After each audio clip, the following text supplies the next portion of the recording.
Welcome to Discover Indie Film. I'm very excited because I have a filmmaking team with me on Zoom right now. The team that made Across the Room and maybe more stuff I don't know about. But I've got director Mellinda Hensley and writer Matt Clifford. Hey, you two. Hello. Oh. Hi. I'm supposed to warn you that I'm going to throw it to you early because I don't like going on a long monologue a long monologue in the beginning. So I am actually talking to two people. And happy to say this is a long time coming. Your film Across the Room was in Discover Indie Film, the TV series, season 6. And I think season 6 came out, I think around, 4 to 6 months ago. And we just have not been, because you're both so busy, we haven't had a chance to record this, right? Right, yeah. You have busy, exciting lives, which I think is awesome. And you're two of my favorite people. I will just share right now in advance that I didn't know you when your film entered the Sherman Oaks Film Festival. Oh, I forgot with the introduction. It was an official selection at the Sherman Oaks Film Festival in 2020, and that's how it ended up in the Discover Indie Film TV series.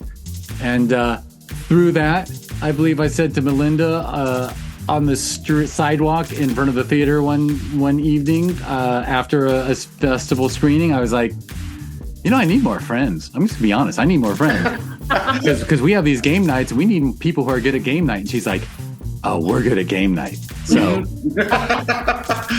so if we seem overly familiar, that's because Mellinda and Matt have been to my home for game night. Mm-hmm. And I am proud of that. I am proud, just very proud. Oh, we love a good game night, and that was a great game night. It was a great time. That was so much fun. Yeah. It's really fun. And there will be more soon, I promise. All right. Now that now that life is so easy. But anyhow, so people should watch Across the Room. It's hilarious. It's a great comedy, short film. So go to Amazon Prime Video, search for Discover Indie Film. It'll actually, wherever you use the Prime Video app, hopefully you use it on a big TV and not a phone. Because I kind of, obviously as a festival programmer, I don't dig people watching movies on their phones. The mise en scène has to be seen on a big. But anyway, so go to a Prime Video app somewhere and type in Discover Indie Film and enjoy season 6. It's in season 6, episode 1. Because I love to start with the comedies. I think you hook more audience members if you start with the funny than if you start with the sad, serious, and depressing. What can I say? I don't mean to be anti-drama, but... And that is the story. So that is why you're both here. And now you've been a little warned for this. I'm just going to hit you with the how you both got involved in filmmaking and this whole crazy adventure called indie filmmaking. So who wants to go first with where you were born and when you first got interested in, not when you were born, you don't have to give your age, but where you come from and how you got involved in what I love how Martin Short calls it, the business of show. I love that. I'm totally cool to start off, and Maddie, I'll probably pass it over to you in a minute. So I mean, ever since when I was a little kid, I just liked art. I gravitated towards artistic things. I was a lefty that probably, pushed me that direction. But I grew up watching a lot of Miyazaki films as a kid, so I fell in love with animation super early. I loved just using my imagination as a kid, and that was always really fostered by my mom, which was really lovely. I didn't have interest in because I started out on the screenwriting track and then got into directing that way. I wasn't particularly interested in screenwriting until 2013, which is a while past then. So before that, I was all about fiction. That's what I thought I was going to do. I was going to maybe teach. I didn't know. But you want to write novels, you're saying? Yeah. But I also was a journalism major in undergrad. So I also kind of came equipped with that tool belt of getting to the point, and synthesizing things in an interesting way. But then I came here to California. I went to grad school at USC. in between the summer, in between my first and second year, I was in like a multi-genre, multidisciplinary program, and I took a screenwriting course with Michael Price, who is a writer for The Simpsons and the EP of F is for Family, and the creator of just a really funny, really lovely guy all around. And he did something really cool. He took the class and basically made us into a writer's room. And we conceptualized a show together. And then all of us wrote different sections of the pilot and then put it all together. And that was like I hadn't experienced collaboration like that before. And so it was just a whole new world to me that I really loved. And the medium of screenwriting became really intriguing to me. So I really wanted to explore that more. And then Michael invited me to a table read of The Simpsons, which was hands down one of the coolest days of my life. I remember walking out of that table read, and Michael looked at me and he's like, "Hey, did you like, how'd you feel? How'd you enjoy it?" And I was like, if I can figure out a way to do that for a living, I might have a shot at being happy. And so I told Michael that he like doomed me to happiness.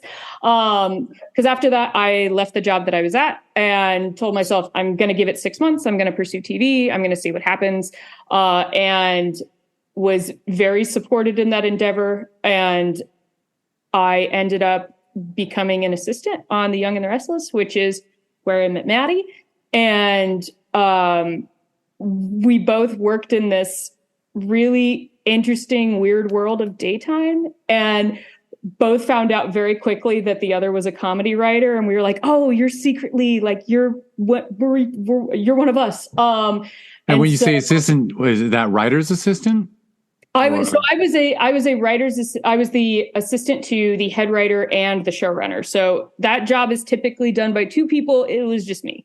And it was I was taught so much in such a short period of time. And daytime is it was such an amazing learning experience. I will never probably get training like that ever again anywhere else. But it was through the course of that, because for, anybody listening who like doesn't know, daytime has an incredibly rigorous schedule. We would shoot Tuesday through Friday, and we would shoot 5 episodes in 4 days, sometimes 6. And there are other shows out there, like other daytime shows, that would shoot even more than us. And so I got to kind of transitioning into how I got into directing. I wanted to be on the floor just as much as I could in my off time. And I loved being in the booth. I love watching our directors handle just this massive amount of pages.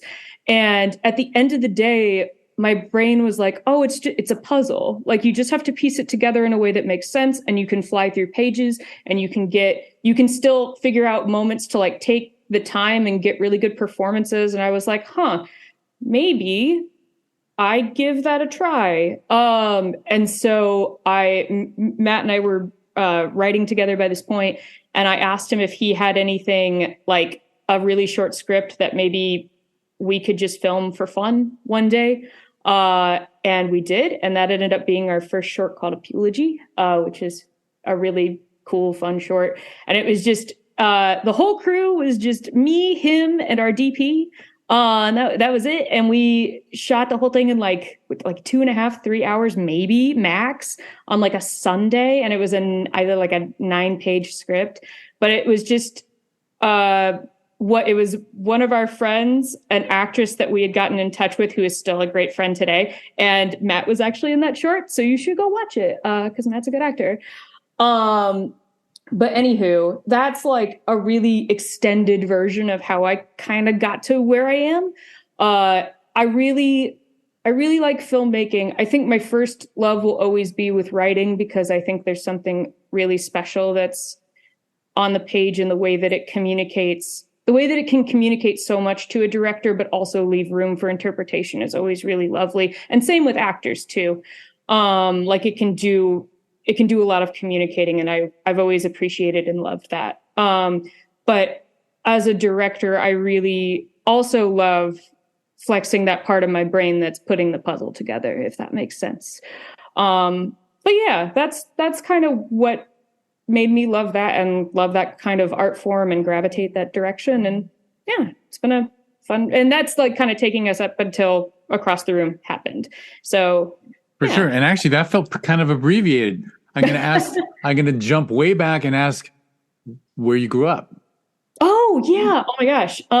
So I grew up, I was born in Florida, but when I was like 4 or 5, I moved to like middle of nowhere, Indiana. It's like 4,000 people on a good day. And there weren't too many people that I grew up around who had similar ambitions.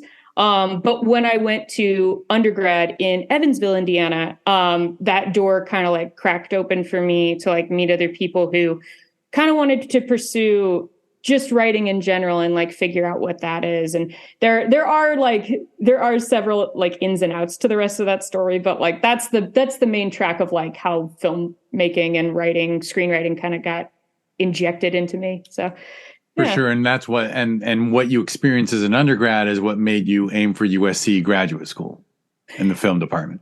Or as a writer. Maybe it was that. Maybe it was retreating into the safe womb of grad school to avoid attempting to find right, because as a journalism major, like who knows anything about deferment? It was I mean USC is USC, and I had applied to both USC and UC Irvine, and ended up getting into USC, and just had a great experience with that program. I took Sid Field's last class, who is he coined kind of 3-act structure for film, for writers, for screenwriters. And I was very fortunate, and yet also like it's a bittersweet thing. When I say his last class, I literally mean like Sid passed away while he was teaching our class. And so I'm so glad that I got to experience like his wealth of knowledge and get to know him. And that was like definitely an intro to screenwriting for me in all of the amazing ways. And that just carried on over into Michael's class, where it just kind of really, really ramped up for me. So yeah. For sure. And I'm gonna add a comment before we jump into Matt's story, which is, I think, like you said, Michael, I can't remember his name, but yeah. that teacher, forget, his association with The Simpsons and stuff, the fact that he turned the class into a writer's room and showed people collaborative writing, mm-hmm. because so many screenwriters develop everything in a room alone. Mm-hmm. And that's actually, I think, often some people come up with great stuff, but in general, it is collaborative.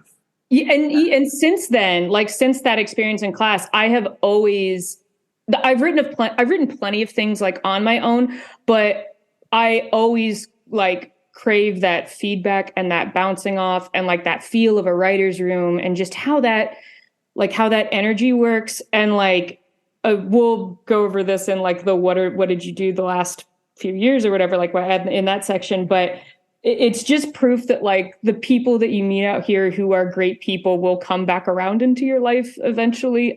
Michael and I actually pitched a show together last year. It was wild. And Matt also had like helped out writing and punching up the pilot. So it like ended up just being this really nice, complete circle. And I think that Michael and I are going to be like in each other's lives for a long time. So that's amazing. I mean, I'm going to add one more thing before we jump into Matt's story, which is I don't always share this, but in fact, I've never shared this on a podcast before, but the reason I ended up in film festival programming is I was actually involved in some screenwriting competitions for about 10, 15 years before the festival thing happened. The people, because I was involved in screenwriting competitions, people kept saying, why don't you move beyond the screenwriting thing and do the film festival thing? And I kept saying, you're crazy. I don't want to do that. Turned out I love doing it. But I always kind of noticed that the best scripts had more than one writer's name on it. Like, not like a Hollywood film where you see so many names and ampersands and ands that it was like just gone through so many script doctors. It's disgusting. but a team or a trio, just two minds are better than one, so often. And it's in collaboration and inspiring each other. It's just, I've so frequently noticed that like the scripts that made me happiest to read had more than one name. For sure. Yeah, Absolutely. for sure. I think there's something really beneficial to that, to having just another voice in the room and somebody to bounce stuff off of. And somebody, as Matt and I learned very quickly, we're two people who just don't want to make anyone mad under any circumstance whatsoever, including each other. And so we learned very quickly what the secret, like, no was, like saying no to something. At this point, we will tell each other that idea is not good. But when we first started, it was like a long pause followed by, huh. And it was just like, oh, okay, yeah, no, I know it's bad. That's fair. Like, it got to the point where inherently nice people. Yes. It is a challenge if you're an inherently nice person. Lord knows it's always, I won't go on, but let's just say my least favorite moment is when someone walks up to me at the film festivals and goes, I submitted a film that didn't get in.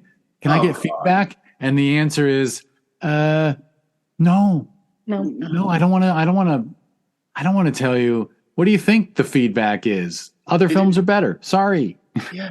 And there's still, I should honestly, not have said that. Well, no, to maybe offer any kind of like solace, is there are so many reasons why people are told no that have nothing to do with them or not even a lot to do with their art. It's just the time, the place, the moment, and like what it, just because it doesn't get in somewhere doesn't mean it won't get in anywhere. And there's a home for most everything. I do think that there's definite there's value to being honest with people when something is not good.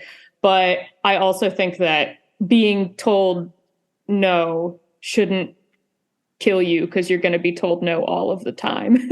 That's true. And not being accepted at a film festival doesn't mean your film isn't good. It just means that there's a jury and the jury, everyone is ranking films and it's a whole lot of math, really. Yeah. Sure. All right. Now I've said the word math. That's close enough to Matt. Matt, what? Yeah, close enough. And go ahead and start with where you grew up. I grew up in Los Angeles. I was born and raised there. Me too. My mom lived in Pasadena. My dad lived in Studio City. So I spent my childhood and adolescence going between both. And I remember when I was a kid, my mom took me to this theater in Hollywood on Vine to see a Neil Simon play called Laughter on the 42nd Floor. And I just remember loving it. I was just so enamored by the whole thing. I was completely pulled into this world. And even I must have been like 9. And I just thought, I don't know what it takes to actually work on something like this, but I want to be involved in something like this. This just, it just felt like, an absolute, I don't know, like an absolute trip. I was like, it felt unreal, but it was real. So I did that. And then, being an only child, I had a TV and a VCR in my room at an early age. So, I would mow lawns and I'd get money from that, and I'd walk the neighbor's dog and I'd get money from that. And I'd go to at the time it was Music Plus, and they'd always have this bin of like, you can get 4 used VHS movies for $20. So I kept doing that, and I would just watch these movies, and I'd watch them over and over, and I would just, it's like I knew I wanted to do something, but I didn't know like maybe what exactly I wanted to do. So I worked at this theater company in Pasadena called the Knightsbridge Theater as a stage manager one summer, because it got me out of my mom's house. And that's like as a high school kid, or? Yeah, I was 16, and they put an ad in like the local paper saying they were looking for a stage manager to help out with some of their plays. And I thought, yes, I will do that. So I went in, I met with the director, and she was like, yep, that's That's fine. You have zero experience doing this. We're a small theater. Cool. You will not get paid. That is excellent. You can walk here from your mom's house, even better. So I did that, and it was an amazing experience. It was a wonderful experience. I'm still friends with some of these people, like over 25 years later. But when I was backstage, I would watch some of these scenes. And even if they were serious plays, I would always kind of like come up with scenes like in my head, like, oh, I'd love to see these characters do this scene. But they would always be comedic scenes. Like even in Henry V, I was like, you know what? This would make for a really interesting shower scene. So I started writing like these little comedic shorts, and I would make them with my friends. And then when I went to college, I kept doing the same thing. I would write these little shorts, and I got to work with the theater department and have them performed by the theater department. And what college? I went to Michigan State. Yeah. I figured, which is cool, which is very cool to do for someone who grew up here in LA to go to Michigan State, like one of the biggest public colleges in the country. I figured if I was going to try something entirely different, this would be the perfect time to do it, because I knew I ultimately wanted to come back to LA, but I knew I didn't want to go to college in LA. I wanted to try something just entirely different. So I went to Michigan State. I worked with the theater department a lot. I kept writing. And then after Michigan State, I was offered an internship in New York. And I took that. I was working like as a production assistant to this very odd man who had his own television show that was like an Entertainment Tonight type of thing. But he funded it on his own because he came from a wealthy family. I don't even know how to describe it. It's like I was working as his sort of personal / production assistant Monday through Friday. I got Saturday off, but then Sunday I would help him with his real estate business and show open houses. And wait, was it like public access, or was it UHF? It was like Warner Brothers Television. So his show was on Warner Brothers? Warner Brothers Television, yeah. And he would fund the whole thing himself. He had an editor. He had a camera person. Like that WB network they had for a little while? Yes. Oh, wow. Yeah, you could maybe find it like at 3 a.m. And so he would like cover, but he was like Entertainment Tonight, but he would cover some Broadway shows. He would cover off-Broadway shows, and he would cover movie premieres. And the guy had no clue what he was doing. He was absolutely clueless. He's just an absolute trip. The rumor is that Martin Short based the Jiminy Glick character off of him, because he interviewed Martin Short one time, and that sort of kind of became the rumor. And so after the internship was done, I decided that the goal was to move back to LA. So I did that, got back into the theater company that I was working with in Pasadena, and I still wanted to write, but I still worked with this theater company, and I did some like on stage work for them as well, because we got to know each other, and like you just help each other out. And but I really just kind of wanted to write, so I eventually got a job working as a writer's assistant to the co-creator of King of Queens, and he was an amazing guy. His name is David Litt, and he was just like a mentor, a role model. Fabulous man. And then when King of Queens was done, he got offered a job on The Big Bang Theory as a writer and executive producer, and he brought me over to that as well.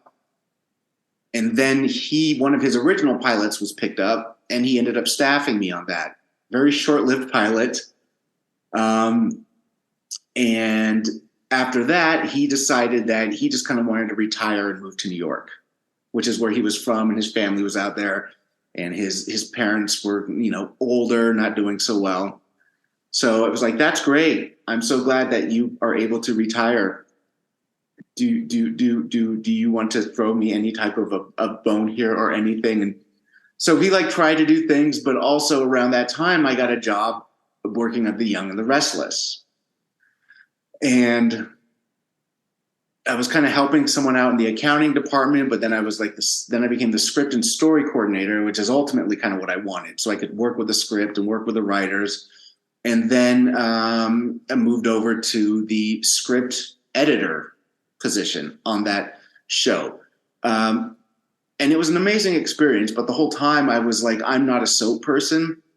And by that, I mean, the people who worked on that show, a lot of them had been involved in soaps for decades and knew the entire history of not just this show, but other shows. And I had, I knew the names of the shows, but I had never watched them. I got excited on Thursday night when I knew, like, hey, I got Seinfeld, I got Single Guy, I got Friends, I got Veronica's Closet, and then you know what? I can follow it up with a heavy drama, ER at 10. So like that was my thing. So, but I was like, hey, I've got this job on a TV show working with writers. I'm not going to complain. I'm just going to try and learn about this show. So I did it, and I was moved over to script editor, and go ahead and share, like, what is the official duties of script editor? Is it the last eyes on it, making sure that it's continuity kind of, and everything? Well, at that time, soap operas were a dying breed. There were, I think, 4 left. So our showrunner, EP, co-head writer, he wanted to kind of change it up a bit. He wanted the dialogue to be, fast-paced, get rid of the soap opera tropes. We just hired this batch of young actors, give them some fun dialogue to work with, play off of what they've got. They're young, they're sexy, they can be funny. So do that. So with every script, I just kind of had to eliminate all the soap opera tropes, make the dialogue fast paced, find comedic moments where I could, but just basically keep it fast paced and not make it seem like a 1980s soft lit, overly dramatic soap. So actually a pretty crucial job of hipping it up and punching it up and modernizing the work of veterans, basically. It was a lot, because you're doing 5 or 6 scripts a week, and you've got a really tight schedule to keep on or to stay on. But then there are some writers who already kind of had that sort of vibe to their scripts. So that really helped too. I could go through those quickly. But yeah, I learned from each of those writers that I worked with. They're an absolutely amazing group of writers. But like Mellinda told you, we met on that show, and we really couldn't tell people that comedy was what we wanted to do.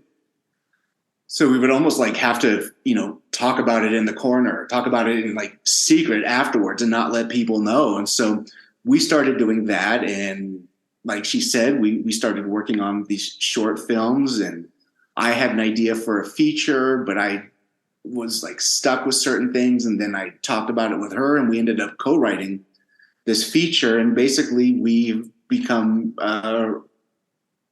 we just sort of became writing partners. It just sort of happened. We're like, let's just write this. I have an idea for this. You want to work on this? And it just is, years later, we're still doing it. Excellent. And the first thing you shot is the one Mellinda mentioned? The first thing we shot together, we shot something called Bad News Pairs. She produced it. She helped produce it. She helped us get the sets ready. She helped organize everything for it. So she was the producer on that one. And then the next one she wanted to direct, so she directed it. And yeah, and so basically everything that like we've kind of co-written, she has directed. And we've got another project that we have co-written, but she's going to let me co-direct it with her. So hats off to her. Was that a special negotiation, or what was that? Was it a special negotiation, or was it just something that the time has come? No, I think, well, specifically, Maddie, I don't want to take words out of your mouth. No, go for it. But with this new script in particular, which we've had it done for a little while and have kind of gotten attachments to it, and then things haven't worked out. Like with the pandemic, it just kind of a lot went a lot of baggage came with it. But I would listen to, like, Matt and I would be going over moments, and we were like looking in different places in LA to like shoot certain scenes. And Matt would be like, oh, well, I really like, what if we saw like this? Or like, what if we saw like this direction? Or like on this line, this? And I was like, you sound like a director. And this is really like this, like the script is really close to your, like really close to your heart. It means a lot to you. And I feel like it like at the moment, it just made the most sense. And especially since you talked about it in such a visual way, which I think was not something you'd done with the other scripts that we did. And I also think that, I mean, Matt and I would go through editing together, like we would give notes to our editor together, obviously. But so like that was like its own visual kind of way. But I think that, yeah, this one is just designed to be like co-directed, and it'll be fun. And I mean, I have to tip my figurative hat that because that's just like a lovely thing to hear, because very often people get attached to roles and don't want to change situations and stuff. And just to say, you know what, this one, it feels right to co-direct. I think that says a lot about your collaboration. Yeah, because we had almost like established this sort of routine. Like we would write the script, but she would be the director of the partnership. And then, but with this one, yeah, like she kind of said, it was like we would talk about certain scenes, and I'd be like, you know, kind of describing a certain scene that I had in my mind in such great detail. And yeah, she basically said, do you just want to direct it with me? And, you know, if she's got the patience for it. I mean, the I've earlier never directed anything before, and the earlier setup, it's almost, I mean, it's not a direct analogy to it, but it almost sounds like the Coen brothers, you know, how the Coen brothers basically co-wrote and co-directed, but one took the producer credit and one took the director credit. We wrote together, but like on Across the Room, it's written by Matt Clifford and it's directed by Mellinda Hensley, and it feels like you collaborate more, and then you go ahead and just make, you know, divide up the credits. Yeah. For the sake of the way credits are normally done. Yeah, exactly. I think that there's so much that we both do that's like seen and the things that are not seen, you know, like we cover a lot of ground, and really I couldn't imagine doing any of the projects that I've done without him in multiple capacities, you know? And so I think that just makes us and the project stronger. And I also will say that, like, I would highly encourage anybody who's in like a creative position or like a director position or a writer position to step outside that comfort zone, step outside that label that you've placed on yourself, because hands down, being a director has made me a better writer. And being a producer has made me a better writer. And being, I've not been in front of the camera yet. I don't really have plans to. But like, you know, I can only assume that doing that would also make you a sharper writer. If you learn the different blind spots that every position has, you learn how to step in and like prevent fires before they happen. Like it just makes you, and it makes you way more sympathetic to like the stuff that other people are trying to deal with and trying to parse out in their brains creatively or otherwise. So I can't recommend that enough. Even if it's something that like you aren't sure if it's going to like be good, who cares? Like it's worth it to try it. Mm-hmm. I couldn't agree more. And you made me think of, then every time I've heard a person say that acting is easy, like a lot of people say, oh, everyone acts in life. Every director probably should at least take an acting class and realize just how unbelievable, particularly on camera. Some people can act, and then as soon as you put a camera on them, they freeze. It's just awkward and weird. It's the least comfortable thing in the world, right? Mm-hmm. Yeah. And to not respect it means you just haven't tried it. Yeah. I've done stand-up, and I think that that's probably as close as I'll get to doing in front of camera work. And that's just because I already know that I lack that skill set. And I wouldn't want to be in anybody's way. But to take a class would be definitely fun. I think just to really figure out how we have friends that are actors, so like listening to them read a script and like listening to them like make suggestions, and actors on the day when we're like on set, making suggestions, like respecting that in the best way possible and figuring out, like I said, kind of how just they're parsing out stuff in their brain. Yeah. Absolutely. And I think a very healthy percentage of actors would turn to someone who's tried stand-up and say, oh my God, that's scary as fuck. Yeah, because like an actor in front of the camera, you're there with just like, a crew, the camera, you mess up, it's take two. When you're doing stand-up, you've got an audience there, all eyes on you.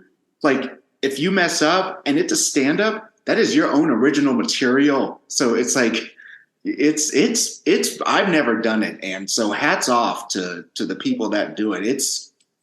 It takes a lot of courage to get up there and do that. Because you're doing your own material. It really does. And it is its own beast, but Lord knows, I think, well, not all stand-ups make good actors, but that's true. There certainly is a nice crossover. Yes. It is. And even the best stand-ups have bad shows. They've got horror stories.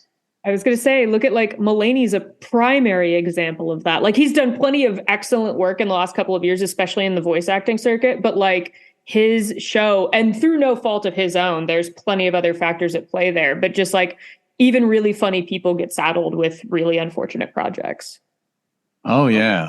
And there's not a single stand-up alive who hasn't died on stage more times than they've killed. And whatever. We could talk about it for a while, but we can move on. So we can relive that trauma. It's fine. We can relive all kinds of things. But more pertinent to you two. While we're at it. So where in the collaboration, when does Across the Room pop in? Across the Room, I know it as it was a film that was at our COVID infested year of November 2020. It was in the Sherman Oaks Film Festival. So that was the year that we actually did manage to have an outdoor masked in-person filmmakers mixer, I believe, that year. But all the screenings and all the Q&As were all virtual. But I assume that means you probably shot it before the plague hit? Yes. We did. I think we shot it in, was it October? October, November, like end of October, I think, beginning of November, if I remember correctly. Yeah, 2019. November. Yeah. Of 2019. Yeah. When life just seemed perfectly normal. Right. Yeah. Perfectly.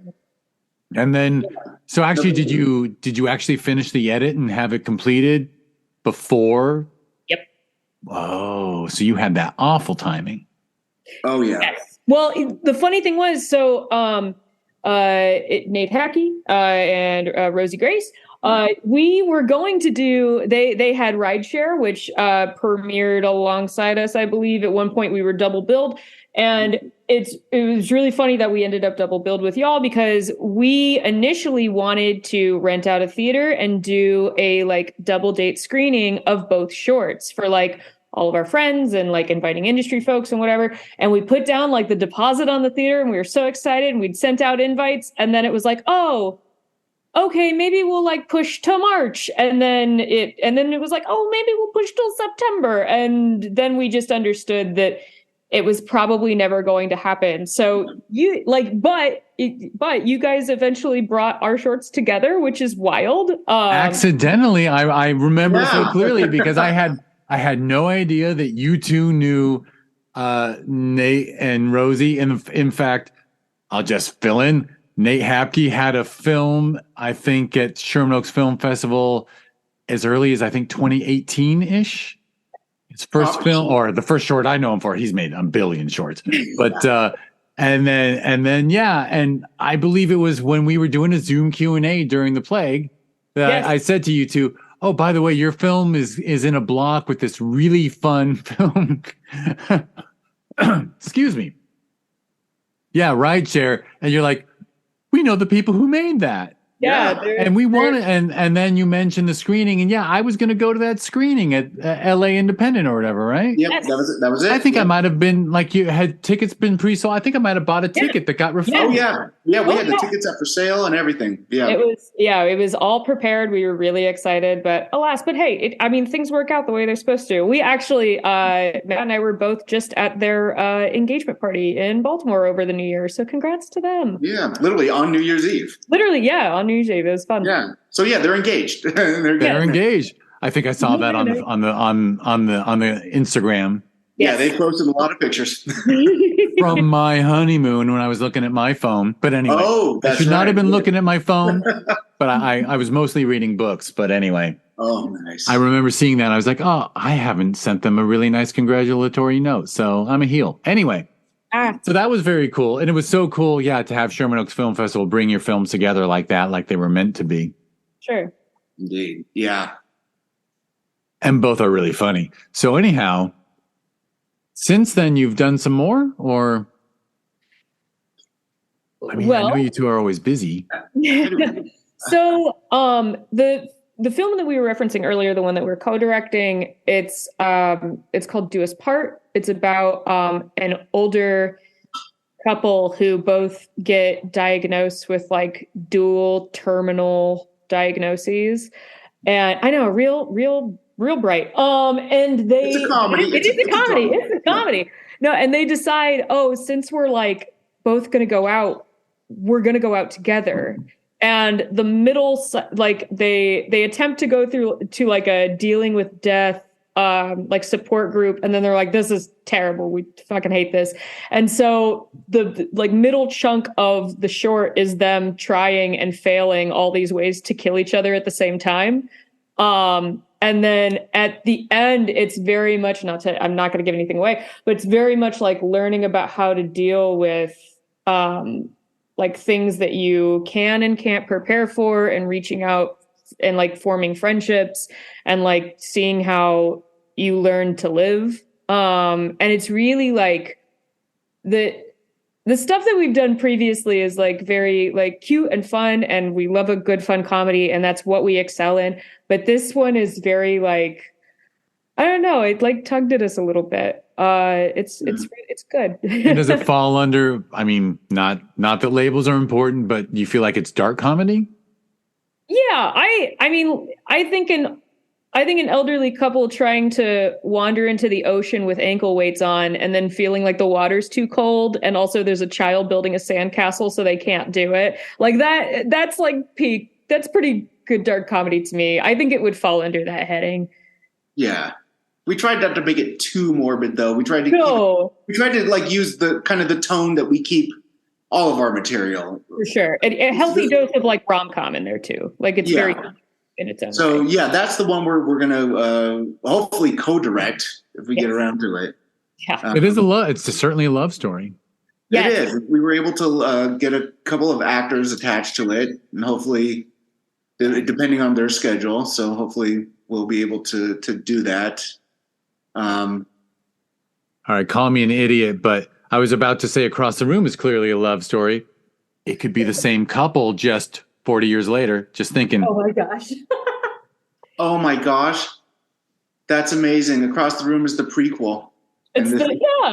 I could see that. I see that as is like the meeting point. I like that. That's actually really interesting. I kind of like that. I really like that. That's just being silly. So you're 10%. We'll cut you. Yeah. I need nothing but the satisfaction of seeing other people achieve what they want. So anyhow, where should we go from here? What anything that needs to be mentioned or added to? I mean, so Maddie and I still have our road trip rom-com movie, the first feature we ever wrote together. It was kind of that same, a little bit of like the victim of the pandemic in a way, where we had a director attached and we were kind of shopping it around, and then people were like, no thanks, we're not taking things at the moment. But those same people have recently, like the production companies and things like that, have recently hit us up to be like, oh, remember the thing? So we're still, it's still very much like it will happen when it happens. It's such a fun movie, and it was just a blast to write. And it was the thing that made me like I hadn't written a feature before, and it made me kind of like fall in love with.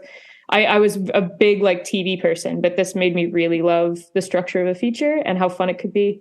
So yeah, that's something that we're like trying to figure out. And any temptation to pull 5 to 10 pages out of it and do a proof of concept kind of short, or because I just see a lot of that. I'm not saying it's a good idea, and I'm not saying it works, but I see a lot of it. We have discussed that. We have actually talked about it. We've actually talked about using one of the actors from across the room. Yeah. As one of the male leads, and he read the script, and he's, if something happens with it, he would love to make it with us. For sure. Yeah. That's excellent. And you both are still keeping quite busy. I mean, I feel a little sorry. Oh, this is a mean thing to say, but I'm a mean person. It's mean towards the rest of the world. Like when you two talk about your careers and working on daytime on TV and stuff, I mean, it's many steps ahead of a lot of other people I meet on the festival circuit. I feel like you both have a really good toehold and understanding of the industry. That's very kind. But we also really did learn a lot working on that show. When you're making 5 to 6 episodes a week, you really get to learn a lot about every single department. Yes. Which I think really has helped Mellinda too, because the 2 short films that she has directed, well, she's directed more than 2. The 2 that she and I have worked on, I think because of Y&R, that fast pace and the organization, she carried that over to her individual projects. And like Across the Room was, I think, 11 to 12 pages, and she hammered that out in about 4 hours.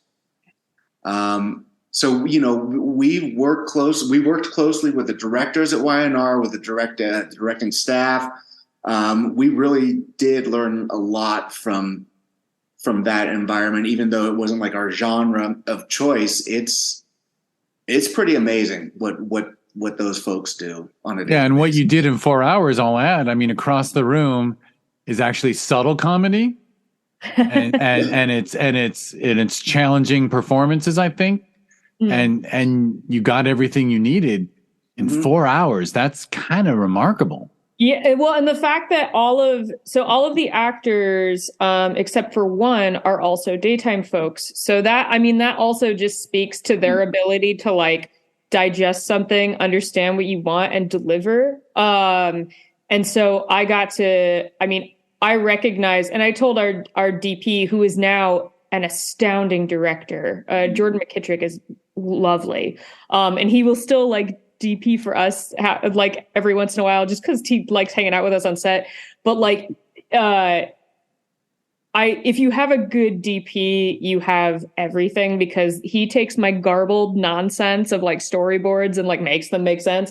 But he totally understood like that I wanted the story to be there, and I only wanted 1 or 2 shots that were like visually, I don't want to call them trick shots because that's not what they were. Like it's so in Across the Room, there's like a rack focus from the wine glass over to the table that's literally across the room, and then a couple of like angled shots and things like that, but nothing. I understood that at the end of the day, the story was paramount, and also the script is really good, and I always want to cater to the script itself and serve that story, especially in a comedy setting. I think that comedies can be visually beautiful. I think that people kind of forget that. But I also think that like serving the story is just so important. So. Absolutely. Yeah. And I think like instead of trick shots, you just mean like things that were more complicated for the camera department. Yes, exactly. Like something that would take a little longer to set up, something you might have to do 1 or 2 takes of, something that doesn't always involve the actors directly. So like an object or things like that, or timed out placement, things like, things along those lines. And it really pushes that first AC whose job is focus, right? Like everyone thinks it's all in the DP, but I was going to say it was just on Across the Room. The entire crew was me, Matt, Jordan, and Alexandra, who did sound for us. Yeah. And that was it. That was all. Right. So he was your He was DP is everybody. responsible for focus. Yeah. Yes. Yeah. Which, and I assume in my mind, it's not a super bright set. So he's a clear pro. Yeah. The entire thing was lit with like one or two pieces that he brought. And I wanted that initially because I really liked that warm, romantic feeling, that kind of like low lit candlelight without candlelight kind of look. And we got to film at Maggiano's in the Grove. Rest in peace. It's no longer there. So that's too bad. I know the short feels like some kind of weird time capsule now that it's not there anymore. Yeah. But, yeah. You know, my friend used to be, I believe, a manager there. But anyway, who cares? So, one of those out of work actors. Oh, I shouldn't say it. I'm such a see. I told you I'm not nice. For how often we were there, we probably know them. Yeah. Oh, was Y&R near there? No. So CBS Television City is right. Right. So Y&R was at Television City. Yeah, we would walk right through the gate and like get a glass of wine there after work. Like we got to kind of know everybody who worked there a little bit. And that's how we got the room. I had initially asked one of the bartenders who we know, I was like, hey, can we like rent a room upstairs for a short? Like it's just going to be one night. We'll do one rehearsal one day and not bring any equipment. But then, next day we'll shoot. And he was like, you guys have been coming here for like 2.5 years. Like it's free. Like you can just use it, which was so gracious and very nice. Yeah. But yeah, what a place. What a weird place. Maggiano's. Well, when we stop recording, I've got a Television City story to share. Yes. And I got to talk to Matt about Music Plus because yes, I think I grew up in Studio City as well. So I think we might be talking about the same Music Plus. Yeah. Which is now like, I think it's a Trader Joe's now, but anyway. Yeah. You get your wristband if you want to buy tickets to a rock concert and wait in the line. Oh, yeah, because the Ticketmaster was that little thing in the corner. Yeah. Yeah. And like you do that. And I remember like waking up early on Saturday mornings because I wanted to like get in line to get the wristband to buy my REM tickets. Yeah, so weird. It's madness. All right. Well, this was absolutely tons of fun. And before we go, I warned you about this. Do you want to name websites or social media handles that people should check out? Yeah, I'm on the Dumb Bird app until it sinks. So I'm on Twitter. You can find me at Mellinda K, and Mellinda has 2 L's. So I'm mostly active on there. I think that's like my biggest social. I'm on Instagram a little bit, but you can find me on Twitter. And from there, Mellinda with the letter K at the end? Yes. Yep, that's me. All just right. look for Hensley, so. That'll be a clickable link at the bottom. And it's just Twitter, huh? You mastered Twitter. I can never figure it out. Everything's on fire all the time. You just got to pick which one you want to warm yourself next to. Like that's kind of how I feel. But I will say I've met some of the best people on Twitter, people who have turned into wonderful, wonderful friends since the pandemic. Like just absolutely great humans. So it is good for something. It's good for a lot. It's not, people make a big deal about what's in the news, but come on, it's not, I don't know. I'm trying to downplay it in my mind right now. Yeah. Because I see no reason to like cancel the film festival Twitter accounts. Like we just think to them anyway. Just write it out. That's my thing. This too shall pass. This too shall pass, indeed. We can only hope. All right. And Matt, is there a website or social media that people should check out, or that I'll make a clickable link? My Instagram is, I believe it's at the Red Dog, just because my last name is Clifford. And I grew up with an Irish Setter Golden Retriever mix, so I grew up with like a red dog. So it's at the Red Dog. Excellent. And that's Instagram. What was that? And that's Instagram. That's Instagram. I have a Twitter. Melinda, what's my Twitter? Is it like at one Harvey Root or what is it? Yeah, you have a Twitter in theory, kind of like in the same way I have an Instagram in theory. It exists. Yeah, I think it's like, what is it? Is it? Do you know? I think it's one Harvey Root. At one Harvey Root. Yeah. Well, since you don't update it, I won't. And they even broke our ability to sync them, right? I think so. I admit that my Twitter my personal Twitter for the last, I don't know how many years, it was just links it was just syncing it to Instagram anyway. Yeah. So no reason to check out my Twitter or Instagram, which I never name anyway. No one can know what it is. You have to be sneaky. And my name is so generic. Good luck. All right. Well, both of those will be click. And is there? I guess the answer is no, or you would have mentioned it. But there's not like you haven't made a website for the film, like a home for the films of the collaboration or a YouTube or any of that crap. No, not quite yet. I think we're at a place where so we've only done so many together, and also I recently directed my first dramatic short, which was really interesting. My friend Steve Rosenberg wrote it. Wonderful writer. But I'm also currently in that stage of still cutting together my reel and learning what that looks like. And so it feels weird to try and establish between the two of us to try and establish a website with a certain feel or brand to it without. Understood. And by the way, you definitely could have mentioned directing this drama when we're like, what have you done since Across the Room? I mean, we'll see. I'm so excited. We are picture locked. It's called The Point. I'm so jazzed about it. It's going to be great. This was the first short that we got to spend money on, and I'm really excited. And so the point will be great. We're picture locked. We're going to do color correction. It's going to have a score.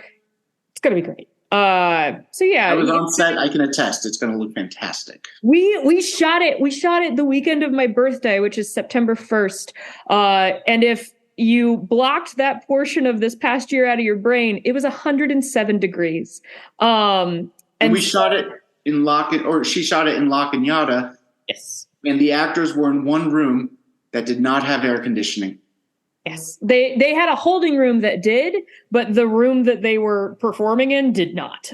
All of us melted. It was insane. And the crazy thing is, looking at the footage, you cannot tell. And that is such an testament to the actors' performances and to our amazing DP, Dana. And hair and makeup. Hair and makeup, which was me. Which was you. Which was me. And by me, I mean I ran around with a blotter in a fanny pack bag to make sure that nobody overheated, and then would touch them up, because it was we had a cast of two and they were three. We had a cast of two and they were both men, and then there's a short little bit with a female actress in there, but she was in and out in an hour. But yes, it just, what a wild time that was. I'm really excited to show people, and Matt was a wonderful script supervisor on it. It was great. So, and just for fun, I think we've probably gone long enough, but for fun, I'm going to mention that I can't help but remember the moment. Of course, I'm getting to see your faces. Everyone's just hearing our voices. But when Melinda complimented Matt's acting, he gave a big head shake no, but are you ever going to make him do it again? Oh, gosh. Never. He's shaking his head no. I would never. Yeah, no, I would never. I can see it, though. I think I can see a bit of a performance down there. Even the way you're shaking your head no, I don't want to act. Look at that. What are you gonna do? But no, he's very cute. What can I say? He's very cute. You gotta. You're photogenic. We love a Schwimmer vibe. But no, he. I'm sorry, Maddie. We won't embarrass you. But no, I would never make him act again if he didn't want to. But in all the stuff that I've seen that he's done, he's very good. You're well, very kind. if that makes you a better writer, excellent. Mm-hmm. All right. Well, I'll stop prodding you two, and I'll do the wrap up spiel, which is thank you for listening. This is the Discover Indie Film podcast, where basically it's a podcast that started because Q&As at the film festivals are actually, ours are long. Ours are around 15-ish minutes. but that's still really not enough time for someone to talk about their work. And honestly, I just started the podcast because I wanted people to be able to share their full stories. And then out of the podcast was born the TV series because everyone came onto this podcast and talked about their shorts. And most of the time, the shorts just ended up on YouTube or Vimeo, and all the features ended up on streaming services. And I said to a bunch of short filmmakers, you want to put a bunch of shorts together and we'll try to get it on Amazon? And no one said no. Like, there was no no's. You're in season 6, episode 1 of the Discover Indie Film TV series. Season 7 just came out, actually.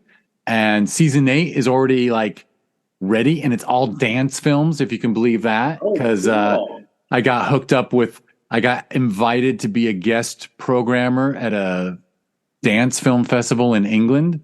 And so I said to that head programmer, well, you want to take over your own season of Discover Indie Film and make it all dance films from EDIF, the Exeter Dance International Film Festival. And of all the weird things, in the center of EDIFF is DIF for Discover Indie Film. It's like meant to be. So anyway, I don't know why I'm bothering going on the whole story. So anyway. No, that's amazing. I was a dancer for 10 years. So like that truly intrigues me. Yeah. And isn't the combination of dance and film one of the most special things in the world?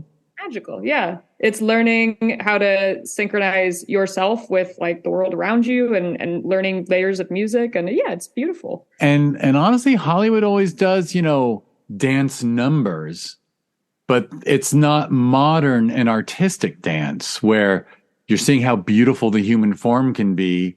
And then it's being shot by an artist who is being innovative with camera. Like, I can't get enough of these dance films. So anyhow, big tangent there. So if you want to learn about the podcast and the TV series it gave birth to, you can go to discoverindiefilm.com, and on social media, it's at DIFwins. I mentioned how Mellinda and Matt's film Across the Room was at the Sherman Oaks Film Festival. You can learn about that festival we hold every November if you go to ShermanOaksFF.com, and it's at Sherman Oaks FF on social media. Its sister festival we hold every June is Film Invasion Los Angeles. So you can learn about that one at filminvasionla.com, and it's at Film Invasion LA on social media. I will brag that both festivals are in the top 100 best rated worldwide on Film Freeway. Hey. So actually, out of 12,000 film festivals on planet Earth, 2 of the top 100, I'm involved in. I kind of weird. So anyway, but it's really nice. And it means we get so many great films. So anyway, that is the story with the festivals. And then the last thing to mention is, because I'm glutton for punishment and cannot abuse my time, there's just no limit to my abusing my ability to waste time, not waste time, to not respect my need for personal time. People should just go to watchhitv.com. Editor's note, every time I say Hi TV, I should have actually said TVHi. The service has been rebranded. It is called TVHi, as in watchtvhi.com, TVHi. And you can learn more about it on social media if you go to @WatchTVHi. And that's always TVHi. Back to the podcast. And you'll learn about a streaming service / smart TV app that is devoted to films that are great to watch when you're high. I want everyone to know drugs should be used responsibly. I live somewhere where marijuana is legal. And I'm not saying you shouldn't do marijuana where it's illegal, but I'm just saying I have friends in recovery, and not everyone should do drugs, and you should not take drugs lightly. But if you're a person if you're a person who can use marijuana and it doesn't have any negative effects on your life, you should really go to watchhitv.com, because there's some good shit to watch when you're high. And yeah, that's all I got to say about that. All right. Amazing. Linda and Matt, thank you both so much. Thank you. Thank you. Thank you so much. And thank you everyone for listening.